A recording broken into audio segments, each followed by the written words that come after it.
This client had a visiting pet that clawed their doors. The scratches were very deep and in need of repair. So the first step is to sand.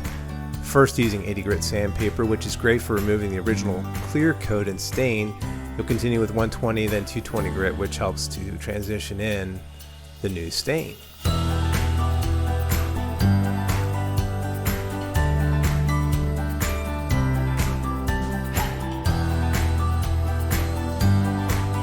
So next you'll apply the stain with a chip brush and a rag. Let the stain soak, then wipe it to the consistency of the existing stain.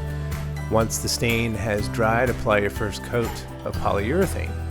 Let that dry and sand with 220 grit and wipe with a dry rag. Ideally, 2 to 3 coats will protect the door. Make sure to repeat the process, and you'll have a brand new looking door.